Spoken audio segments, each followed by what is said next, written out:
꿈은 바로 그 밤의 그림자일 수 있습니다. 그리고 그 그림자 속에서도 마음을 고요히 지켜보는 이가 된다면 우리는 어느 순간 깨어있는 삶도 더 단단하고 부드럽게 살아가게 됩니다. 우리는 셀 수 없이 많은 꿈을 꿉니다. 그중 대부분은 아침 햇살과 함께 사라집니다. 눈을 뜨는 순간 잊혀지고 며칠이 지나면 무엇을 꾸었는지도 가물가물해지죠. 그런데 어떤 꿈은 유독 오래 남습니다. 수년이 지나도 생생하게 기억되고 그때의 감정이 여전히 선명하게 느껴집니다. 그건 그냥 꿈이었지 라고 말하면서도 가슴 어딘가에 그 장면을 품고 살아갑니다. 왜 그런 꿈들이 있는 걸까요? 왜 어떤 꿈은 우리의 삶에 깊이 각인되는 걸까요? 불교에서는 그 이유를 깊은 마음의 울림이라 설명합니다. 즉 그 꿈은 마음 깊은 곳의 진동과 연결되어 있기 때문에 쉽게 지워지지 않는다는 뜻입니다. 그 진동은 어쩌면 우리가 놓치고 있던 감정, 아직 마주하지 못한 기억, 혹은 너무나 소중해서 영원히 간직하고 싶은 순간일 수 있습니다. 어릴 적 돌아가신 아버지가 꿈에 나타나 말없이 등을 토닥여주고 사라졌던 장면, 혹은 잊었다고 생각한 첫사랑과 조용히 웃으며 손을 잡고 걷던 그 풍경, 혹은 무너진 건물 속을 홀로 걷던 어느 날의 꿈. 이런 장면은 그저 시각적인 이미지가 아닙니다. 그 안에 응축된 감정의 결이 너무 깊기 때문에 우리의 의식은 그것을 쉽게 놓지 못합니다. 그리고 그렇게 오래 남는 꿈은 어쩌면 지금의 나에게 아직도 전하고 싶은 메시지를 담고 있는지도 모릅니다. 불교에서는 감정은 흐르되 흔적은 남는다고 말합니다. 그 흔적은 꿈이라는 방식으로 다시 떠오르기도 하고 삶의 어떤 장면에서 갑자기 그 꿈의 감정을 떠올리게 하기도 합니다. 그것은 우리가 살아가며 겪는 수많은 관계와 상황 속에서 내면 깊은 곳이 여전히 연결되어 있다는 뜻이기도 합니다. 또한 그런 꿈은 내가 진짜 중요하게 여기는 것이 무엇인지 깨닫게 해주기도 합니다. 그 사람을 왜 그렇게 기억하고 있을까? 그 장면에서 나는 왜 울고 있었을까? 그 순간 내 마음은 어떤 말을 하고 있었을까? 이런 질문을 통해 우리는 꿈을 해석하는 것이 아니라 꿈을 통해 나를 더 깊이 알아가는 길에 들어서게 됩니다. 부처님은 말씀하셨습니다. 마음이 깊을수록 작은 흔적도 오래 남는다. 그러나 그 흔적마저도 비우는 이가 진정 자유에 이른다. 우리는 꿈을 통해 그 흔적을 다시 만나고 그 흔적을 부드럽게 어루만지며 때로는 그것을 놓아줄 준비를 하게 됩니다. 기억에 남는 꿈은 잊어야 할 대상이 아니라 오히려 내가 아직도 사랑하고 있는 것을 알려주는 이정표일 수 있습니다. 그것이 사람일 수도 있고 잃어버린 시간일 수도 있으며 혹은 아직 용서하지 못한 나 자신일 수도 있습니다. 그 마음을 알게 되는 순간 꿈은 더 이상 미스터리가 아닙니다. 그건 내 마음이 나에게 보여준 진실한 이야기입니다. 그리고 그 진실은 나를 조금 더 따뜻하게 만들고 조금 더 자유롭게 살아가게 해줍니다. 어느 날 우리는 꿈속에서 어떤 강렬한 장면을 마주합니다. 슬픔이나 기쁨, 후회나 눈물, 혹은 말로 표현할 수 없는 감정들이 가슴속 깊이 울림을 남기고 사라지죠. 그리고 눈을 떴을 때 문득 이런 생각이 듭니다. 이건 단지 꿈으로 끝나도 괜찮은 걸까? 이 감정은 현실에서 어떻게 다뤄야 할까? 불교에서는 꿈이 단지 머릿속의 허상이 아니라 마음이 전하는 하나의 메시지라고 바라봅니다. 그리고 그 메시지는 깨달음으로 이어지는 실마리가 되기도 합니다. 한 수행자는 이런 말을 남겼습니다. 꿈에서 스승이 내게 조용히 말씀하셨다. 너는 이미 알고 있다. 다만 외면하고 있을 뿐이다. 깨어나고 나서도 그 말이 머리를 떠나지 않았다. 그는 이후 자신이 회피하고 있던 삶의 어떤 문제를 조용히 바라보며 용기를 냈습니다. 그 말 한마디가 꿈속 장면 하나가 현실에서의 한 발걸음을 이끈 것입니다. 꿈이 내 마음의 그림자라면 현실은 그 그림자가 드리워진 실제의 땅입니다. 우리는 그 위를 걸어가야 하고 꿈속에서 본 감정들을 현실에서 안아야 합니다. 불교는 우리에게 이렇게 말합니다. 느꼈다면 외면하지 말라. 마음이 보여준 것은 삶이 살아야 할 방향이다. 예를 들어 꿈에서 누군가에게 미안하다고 말한 기억이 있다면 그 감정을 현실에서 실천할 수 있습니다. 직접 찾아가 그때 미안했어요 라고 말하거나 마음을 담아 그 사람을 이해하려는 태도를 가지는 것, 혹은 꿈속에서 잃어버린 무언가를 애타게 찾아다녔다면 현실에서 내가 진정 무엇을 잃고 살아왔는지 돌아볼 수 있습니다. 시간일 수도 있고 관계일 수도 있고 혹은 나 자신일 수도 있습니다. 그걸 깨달은 순간 우리는 조금 더 진심으로 오늘을 살아가게 됩니다. 부처님은 말씀하셨습니다. 마음이 움직인 곳에 삶이 따르고 삶이 움직인 곳에 업이 새겨진다. 꿈은 마음의 움직임이고 현실은 삶의 걸음입니다. 이 둘을 연결하는 다리가 바로 알아차림입니다. 그 꿈을 기억하고 그 감정을 잊지 않고 그 의미를 조용히 품고 살아가는 것, 그 자체가 불교의 실천입니다. 누구나 꿈을 꾸고 누구나 깨어납니다. 하지만 그 꿈을 통해 마음을 배우고 현실에서 그것을 실천하는 사람은 많지 않습니다. 불교는 우리에게 말합니다. 깨어있는 이가 되라. 꿈속에서도 현실 속에서도 마음을 놓치지 않는 이가 되라. 꿈에서 느낀 울림을 오늘의 작은 친절 한 번에 이해 단 한 줄의 기도로 바꾸어 보는 것, 그것이 바로 꿈이 남긴 흔적을 살아있는 지혜로 바꾸는 길입니다. 불교 경전에는 다양한 꿈 이야기가 등장합니다. 특히 부처님의 삶과 관련된 꿈들은 단순한 개인적인 체험을 넘어 인류 전체의 마음을 일깨우는 상징처럼 기록되어 있습니다. 그중 가장 잘 알려진 꿈은 마야 부인 즉 부처님의 어머니가 꾼 꿈입니다. 마야 부인은 부처님을 잉태하기 전날 밤 하늘에서 흰 코끼리가 하강해 자신의 오른쪽 옆구리로 들어오는 꿈을 꿉니다. 이 꿈은 부처님의 탄생을 알리는 상징으로 해석됩니다. 불교에서는 흰 코끼리를 지혜, 자비, 위대한 탄생의 상징으로 보며 오른쪽으로 들어온 것은 정법의 방향을 뜻한다고 전해집니다. 이 꿈은 단순히 신비한 현상이 아니라 위대한 존재가 이 세상에 오기 위한 마음의 준비가 이루어졌음을 상징적으로 보여주는 장면입니다. 이처럼 경전 속 꿈은 우리가 현실에서 겪는 마음의 움직임을 상징과 비유를 통해 설명해 줍니다. 또 다른 꿈 이야기도 있습니다. 부처님의 제자였던 수바후 SUBHT는 수행 중에 이런 꿈을 꿉니다. 거대한 연못 위를 걷고 있는데 그 물 위에 비친 자신의 모습이 점점 흐려지고 마침내 사라지는 장면이었습니다. 그는 깨어난 뒤 혼란스러웠지만 부처님께 이 꿈을 이야기하자 부처님은 이렇게 말씀하셨습니다. 너의 자아가 옅어지고 있다. 집착이 흐려지고 그 마음이 본래의 고요로 돌아가는 중이다. 이처럼 꿈은 때로 수행의 깊이를 비추는 거울이 되기도 합니다. 그 꿈은 미래를 보여주는 것도 예언을 하는 것도 아니었습니다. 단지 수행자의 마음이 무아를 향해 가고 있음을 보여주는 상징이었죠. 경전 속 또 하나의 인상 깊은 이야기는 아자타사투왕의 꿈입니다. 그는 어느 날 연기 속에서 무수한 사람들이 자신의 이름을 부르며 자신을 향해 돌을 던지는 꿈을 꾸고 괴로워합니다. 이 꿈을 부처님께 이야기하자 부처님은 조용히 말씀하십니다. 그 꿈은 너의 죄책감이다. 무엇도 너를 정죄하지 않았지만 너 스스로가 너를 용서하지 못하고 있는 것이다. 이처럼 꿈은 심판이 아니라 내면의 고백으로 등장합니다. 불교에서의 꿈은 언제나 나를 벌주기 위한 것이 아니라 나를 마주보게 하기 위한 장치입니다. 그래서 경전 속의 꿈들은 지극히 상징적이고 때로는 시처럼 구성되어 있습니다. 그것은 마음의 움직임을 언어가 아닌 상으로 전하기 때문입니다. 부처님께서는 꿈을 통해 사람들이 자신의 마음을 깨닫고 그것을 삶의 지혜로 연결하길 바라셨습니다. 꿈은 그림자처럼 스쳐간다. 그러나 그 그림자조차도 스승이 될 수 있다. 이 말씀처럼 경전 속 꿈 이야기들은 단지 신비롭고 영적인 체험이 아니라 지금 이 순간의 나에게 삶의 방향을 비춰주는 상징이 됩니다. 그 상징을 억지로 해석하려 하기보다 조용히 느끼고 내 삶의 그 메시지를 녹여내는 것, 그것이 불교가 전하고자 하는 꿈의 공부입니다. 아이들도 꿈을 꿉니다. 어른들과는 또 다른 방식으로 더 순수하고 더 직접적으로 마음을 표현하는 꿈을 꾸죠. 한 아이는 이야기합니다.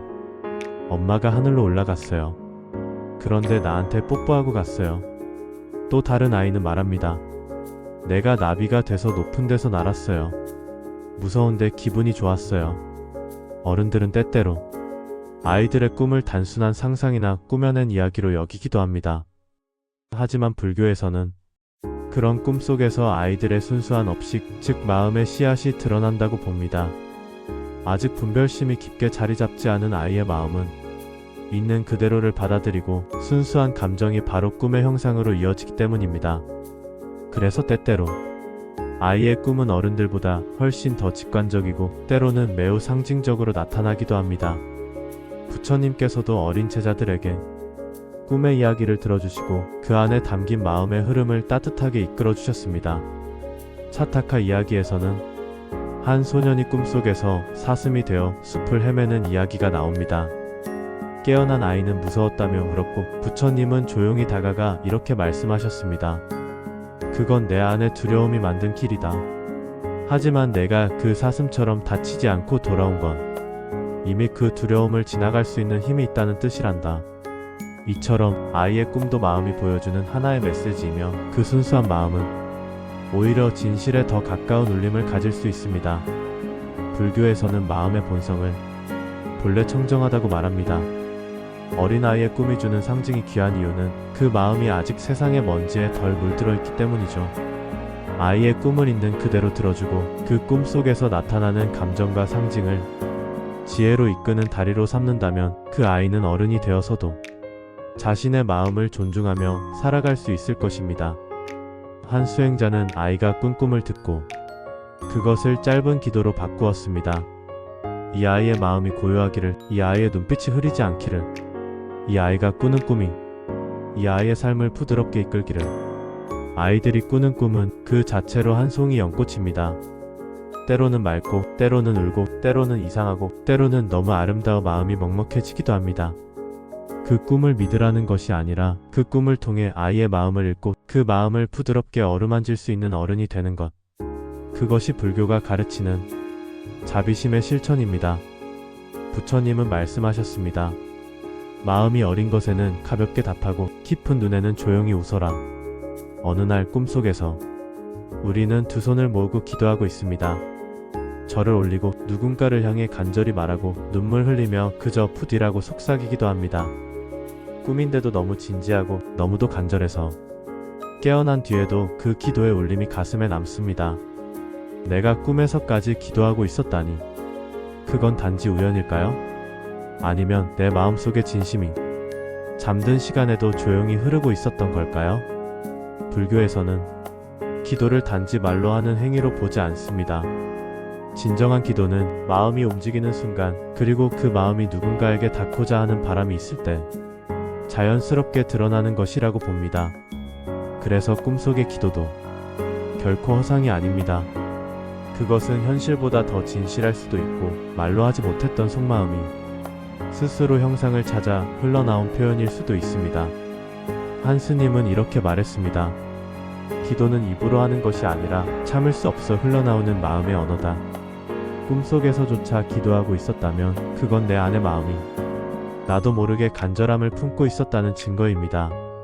그 기도는 누군가를 위한 것일 수도 있고 지나간 과거를 위한 것일 수도 있으며 지금의 나 자신을 위한 위로였을지도 모릅니다. 꿈은 가르쳐줍니다. 내가 지금 어떤 바람을 품고 살아가고 있는지를, 그리고 그 바람이 어떤 방식으로든 나를 이끌고 있다는 것을. 기도란 무엇인가를 달라고 외치는 것이 아니라 지금 내 마음의 소리를 정직하게 듣는 일입니다. 그래서 꿈속의 기도는 사실 나에게 말 걸고 있는 내 마음입니다. 괜찮지 않다고 말해도 돼. 아직도 용서받고 싶어해. 살고 싶고 행복하고 싶어해.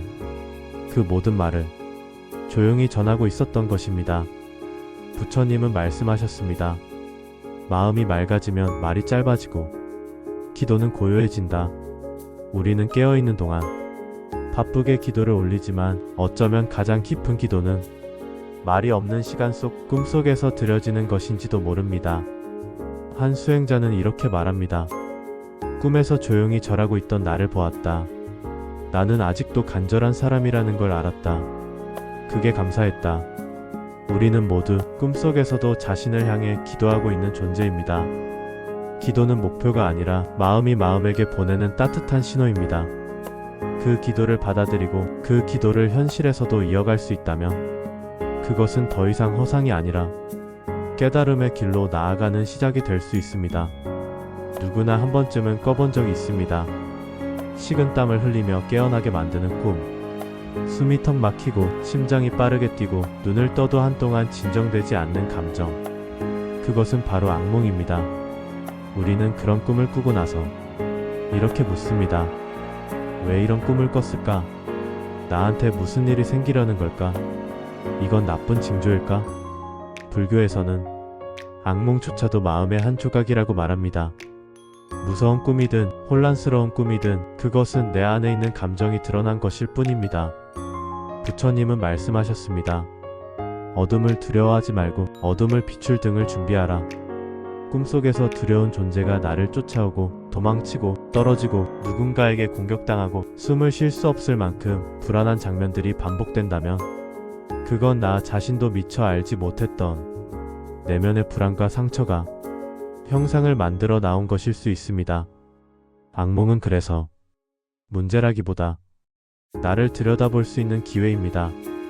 내가 최근에 너무 지쳤는지, 무언가를 억지로 참고 있는지, 용서하지 못한 사람은 없는지, 혹은 나 자신에게 너무 가혹하지 않았는지, 그 모든 감정들이 꿈에서 드디어 말을 걸기 시작한 것이죠.